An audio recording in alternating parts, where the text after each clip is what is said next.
Hi dears. അപ്പോൾ ഇന്നൊരു day in my ലൈഫാണ് കേട്ടോ. ഒരുപാട് കാര്യങ്ങളൊന്നുമില്ല, കുറച്ച് കാര്യങ്ങൾ മാത്രമേ ഉള്ളൂ. അപ്പോൾ രാവിലെ തന്നെ ചായയായിട്ട് മുറ്റത്തേക്ക് ഇറങ്ങുന്നൊരു പതിവുണ്ട്. അപ്പോൾ ഇറങ്ങിയപ്പോൾ ഒരു തേങ്ങ വീണ് കിടക്കുന്നു കേട്ടോ. അപ്പോൾ അതുമായിട്ട് നേരെ വീട്ടിൻ്റെ അകത്തേക്ക് ചെന്നു. പിന്നെ ഒരു കൊറിയർ പാക്ക് ചെയ്യാനായിട്ടുണ്ടായിരുന്നു, പോസ്റ്റ് വഴി അയക്കാനാണ്. അപ്പോൾ 2 മണി വരെ അയക്കാൻ പറ്റുള്ളൂ. അതുകൊണ്ട് രാവിലെ തന്നെ അത് പാക്ക് ചെയ്ത് ഹസ്ബൻഡിൻ്റെ കയ്യിൽ കൊടുത്തു വിട്ടു. പിന്നെ ഒരു ഫ്രോക്കിൻ്റെ മെറ്റീരിയലൊക്കെ കട്ട് ചെയ്ത് വെക്കാനായിട്ടുണ്ടായിരുന്നു, അതും കട്ട് ചെയ്ത് വെച്ചിട്ട് രാവിലത്തെ ബ്രേക്ക്ഫാസ്റ്റ് കഴിച്ചു കേട്ടോ. പുട്ടും കടലയായിരുന്നേ. അപ്പോൾ അതും ഒരു പിടി പിടിച്ചതിന് ശേഷം നേരെ വർക്കിലേക്ക് കടക്കുവാണ്. അപ്പോൾ ഹാൻഡ് വർക്ക് ചെയ്യാനായിട്ട് ക്ലോത്ത് ഇതേ റിങ്ങിൽ സെറ്റ് ചെയ്ത് വെച്ചിട്ടുണ്ട് കേട്ടോ. ഇതൊരു ഫ്രോക്കിലേക്കായിട്ടാണ്, സാറ്റിൻ്റെ മെറ്റീരിയലാണ് കേട്ടോ. നല്ല ക്വാളിറ്റിയുള്ള മെറ്റീരിയലാണ്. അതുകൊണ്ട് തന്നെ ഈ റിങ്ങിൽ സെറ്റ് ചെയ്യുമ്പോൾ അത് വലിഞ്ഞു പോകും, അങ്ങനത്തെ പ്രശ്നമൊന്നും വരില്ല. എന്നിട്ട് അതിൻ്റെ ബീഡ്സൊക്കെ എടുത്ത് നമ്മൾ വെക്കുവാണ് കേട്ടോ. അപ്പോൾ ആദ്യമേ തന്നെ പറയാം, എൻ്റെ വീഡിയോ ഇഷ്ടപ്പെടുകയെന്നുണ്ടെങ്കിൽ എല്ലാവരും ലൈക്ക് ഷെയറും കമൻറ്റും ചെയ്യുക. ചാനൽ സബ്സ്ക്രൈബ് ചെയ്ത് സപ്പോർട്ടും കൂടി ചെയ്യണം കേട്ടോ. തൊട്ടടുത്തുള്ള ബെല്ലൈക്കൺ ക്ലിക്ക് ചെയ്താൽ അതിലെ ഓൾ എന്നുള്ള ഓപ്ഷൻ സെലക്ട് ചെയ്താൽ ഞാനിടുന്ന വീഡിയോസിൻ്റെ നോട്ടിഫിക്കേഷൻ നിങ്ങൾക്ക് വരുന്നതായിരിക്കും. അപ്പോൾ ഞാൻ ഹാൻഡ് വർക്ക് ചെയ്യാനായിട്ടിരുന്നു കേട്ടോ. ഇത് കുറച്ചായിട്ടാണ് ചെയ്യുന്നത്. കാരണം ഹാൻഡ് വർക്ക് ചെയ്യുന്നവർക്ക് അറിയായിരിക്കും, നമ്മൾ കണ്ടിന്യൂ ആയിട്ട് കുറേ നേരം ഇരുന്ന് കഴിയുമ്പോൾ നമുക്ക് പെടലി വേദനയൊക്കെ വരും. അപ്പം ഹാൻഡ് വർക്ക് ചെയ്യുന്നവർ കുറച്ചൊന്ന് ഇടയ്ക്കൊന്ന് റെസ്റ്റ് എടുത്ത് ഒരു അരമണിക്കൂർ വർക്ക് ചെയ്തതിന് ശേഷം ഒരു അരമണിക്കൂർ ഒന്ന് റെസ്റ്റ് എടുക്കുക. അതിന് ശേഷം വീണ്ടും വർക്ക് ചെയ്യാനായിട്ടിരിക്കുക.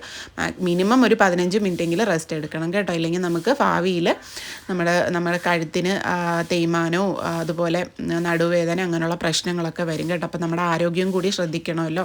അപ്പോൾ ഞാൻ അങ്ങനെയാണ് ചെയ്യുന്നത്. പിന്നെ സ്വാഭാവികമായിട്ട് അതിൻ്റെ ഇടയ്ക്ക് എന്തെങ്കിലും ആവശ്യങ്ങൾ വരുമ്പോൾ എഴുന്നേറ്റ് പോവും. അതുകൊണ്ട് അത് തന്നെ റെസ്റ്റായിട്ട് എടുക്കാം. പിന്നെ ഉച്ചയ്ക്കത്തേന് നമുക്ക് അവിയലും അയലത്തല വറുത്തതും ചീര ഉപ്പേരി ഉണ്ടായിരുന്നു കേട്ടോ. ചീര ഇവിടെ നമ്മൾ നട്ട് നനച്ചുണ്ടാക്കിയതാണ്, ഞാനല്ല, ഉമ്മ കേട്ടോ. എന്നിട്ട് പിന്നെ വിറകടുപ്പിൽ വെച്ച് നല്ല ചൂര മുളകിട്ടതുണ്ടായിരുന്നു. അപ്പോൾ അതും പിന്നെ കടുമാങ്ങ അച്ചാറും ഉണ്ടായിരുന്നു കേട്ടോ. ഏകദേശം തീരാറായി. അപ്പോൾ അതൊക്കെ കൂട്ടി ഉച്ചയൂണ് കഴിച്ചു. അതിന് ശേഷം എനിക്കൊരു ട്രഡീഷണൽ ഫ്രോക്ക് സ്റ്റിച്ച് ചെയ്യാനായിട്ടുണ്ടായിരുന്നു കേട്ടോ. ഇതൊരു ന്യൂ ബോൺ ബേബിയുടെയാണ്. വീഡിയോയിൽ കാണുമ്പം കുറച്ച് വലിപ്പം ഉള്ളതായിട്ട് തോന്നുന്നുണ്ട്. സംഭവം നേരിട്ട് ഇച്ചിരിയേ ഉള്ളൂ കേട്ടോ. ഒരു നൂലുകെട്ട് സെറമണിക്ക് വേണ്ടിയിട്ടാണേ.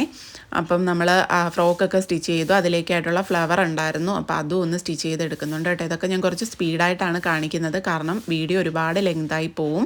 ഇതൊക്കെ വേറെ വീഡിയോ ആയിട്ട് ഞാൻ ചെയ്യാം കേട്ടോ, ഈ ഫ്ലവർ ചെയ്യുന്നത് എങ്ങനെയാണെന്നൊക്കെ ഉള്ളത്. അപ്പോൾ ആ ഫ്ലവറൊക്കെ ഒന്ന് ചെയ്തതിന് ശേഷം നമ്മൾ ഫ്രോക്കിൽ അത് അറ്റാച്ച് ചെയ്ത് കൊടുക്കുന്നുണ്ട് കേട്ടോ. അത് വീഡിയോ എടുത്തത് മിസ്സായി പോയി.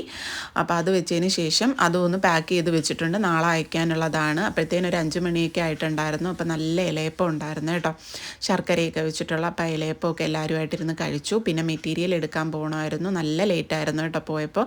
എന്നിട്ട് അതും ഒന്ന് എടുത്തതിന് ശേഷം തിരിച്ച് വന്നിട്ട് രാത്രിത്തെ ഫുഡ് കഴിച്ചു. ദോശയും സാമ്പാറും ആയിരുന്നു. ഇത് മോന് കൊടുത്ത പാത്രമാണ് കേട്ടോ, അതുകൊണ്ടാണ് ഈ ചമ്മന്തിപ്പൊടി ഇരിക്കുന്നത്.